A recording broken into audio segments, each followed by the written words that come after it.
I always find it strange when people refer to communist China. I understand that it's ruled by an organization which calls itself the Chinese Communist Party, but there's no real effort to share wealth equally across society. Private property exists, and people can start and run businesses. China is absolutely authoritarian and draconian in its control over the people, but it's not communist. China actually rolls out the red carpet for investors and corporations, using special economic zones with tax incentives and a dedicated government program to bringing in capital. 259 new billionaires were created in China in 2020 alone, and the country now has over 1,000 billionaires. Meanwhile, the United States may call itself a capitalist country, but it's increasingly characterized by a anti-business, success-shaming attitude which has taken hold in the government, education, and of course the Twitter mobs. And the toll that that's taking is starting to show on a large scale. For example, in 2019, the United States was Europe's main trading partner. But in 2020, total trade between the US and Europe dropped by over $60 billion,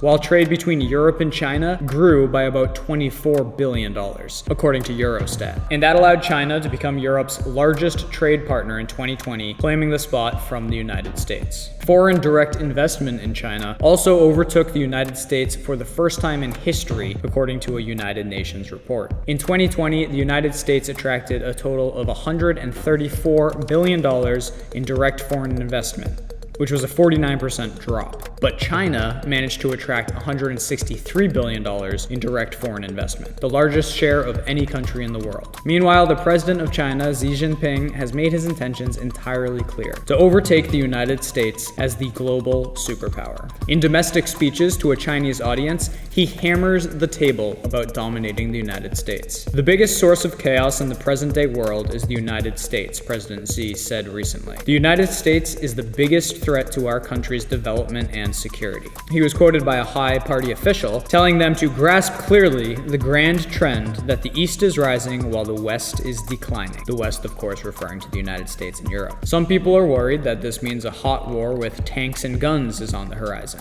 But that would be counterproductive for China. They don't need to go to war because they've already won. They do have a badass military with advanced weaponry, but they've also hacked every computer system in the world. And their spies are everywhere, probably including in the Oval Office. Any warfare with China would be cyber, financial, or biological. Just look at how much China has accomplished over the last year. China is responsible for COVID, but they weren't held accountable. Just the opposite. China convinced the rest of the world to destroy their economies by following its authoritarian lead in Wuhan. China has the World Health Organization in its pocket, which was quick to praise China's lightning-fast oppression in response to COVID, and totally legitimate low case and death numbers after that. According to the WHO, welding citizens in their homes is the best way to control the virus. Trust the science. Then China's aid teams arrived in Italy just in time to orchestrate the first major Western lockdown as well. China understands online propaganda, having honed their prowess on its own people. Now they deploy massive bot armies online worldwide to harass anti-lockdown politicians and sow division among the American people for the most trivial of reasons. Yeah, a lot of that Twitter mob isn't even real people. And remember those videos of random people collapsing on the streets of Wuhan last February that somehow made it past the Great Firewall of China? I mean, nothing gets out of China that they don't want, but somehow these videos made it. How many people have you seen collapse in public from COVID since then? But these videos really helped fire people up about just how dangerous this whole COVID pandemic was supposed to be. And yet, after the Wuhan pageant, China basically continued business as usual, as Western governments fell for the trap, shut down businesses, destroyed jobs, trampled on civil liberties, and created a tinderbox for civil unrest. Oh, and then there's the fact that the recession created by the lockdowns also just happened to remove China's #1 critic from office,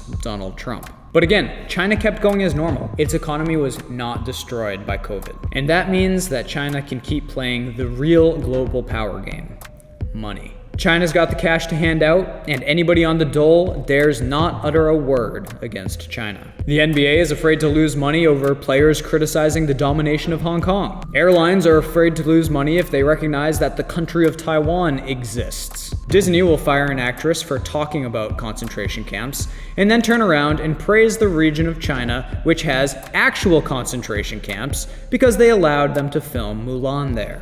And Australia basically seems like it's already been conquered, based on a recent podcast I heard from Simon Black over at Sovereign Man, who interviewed an Australian politician who resigned in protest to their insane COVID policies. Sanjeev Soblok was a senior official in the Department of Treasury and Finance in the state of Victoria, Australia, until he resigned due to the government's COVID response. As an economist, Sanjeev wanted the government to perform a cost-benefit analysis of strict lockdowns at the beginning of the pandemic. He advocated a risk-based response. For example, allowing people over 60, the most vulnerable, to work from home, encouraging middle-aged people to take some precautions, and letting younger people choose to essentially carry on as normal. Instead, Australia placed citizens on house arrest for 23 hours per day and required a permit to travel more than 5 kilometers from home. Even walking in the park, a mask was required, and police brutality quickly became a problem as overzealous cops enforced the mandates. Soblok has filed a formal complaint with the International Criminal Court. His main thesis is that public health interventions that cause widespread additional mental and physical harms and shorten the lifespan of hundreds of millions, even billions,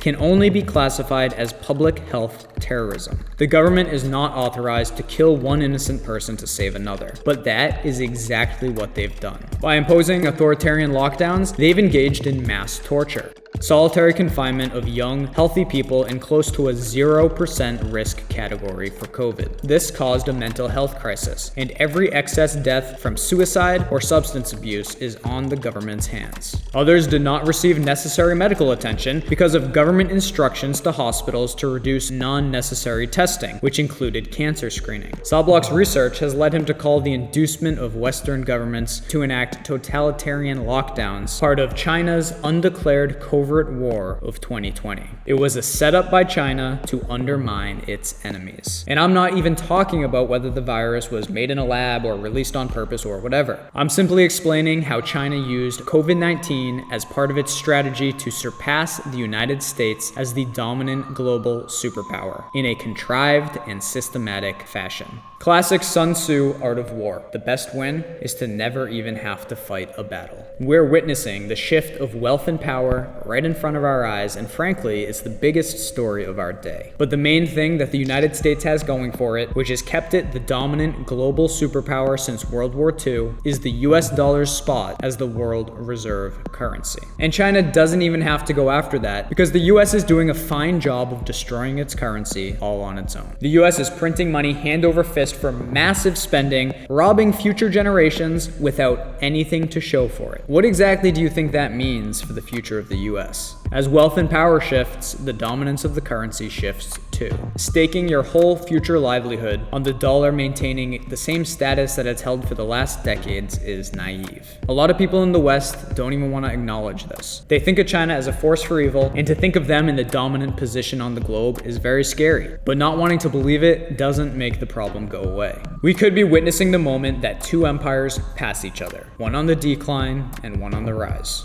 It's time to really think about how something of this magnitude will impact your life, and take steps to make sure that all of your eggs aren't in the same basket with the US dollar. Precious metals are one way to make sure that you're not overexposed to the US dollar, and investing in certain Asian stocks and businesses is one way to benefit from a potential economic boom in the region. But cryptocurrency could be a key factor in making sure that China doesn't have total control over the world economy if its currency becomes the global reserve currency. Just look how much power the US has wielded ever since Bretton Woods solidified the US dollar as the global reserve currency after World War II. If we don't want China to have that kind of power over the coming decades, we have to decentralize control of the financial sector, banks, and currency. Blockchain technology and cryptocurrencies are one way to do that. So it makes sense to educate yourself and expose yourself to, for instance, privacy coins like Monero and blockchain platforms which can be built on like Ethereum. Don't forget to subscribe and hit that bell so that you'll be notified, but also follow me on at least one other platform just in case YouTube ever takes me out. Join my email list as well so that we can always stay connected. I'm Joe Jarvis. Thanks for watching. Come back and see me again soon.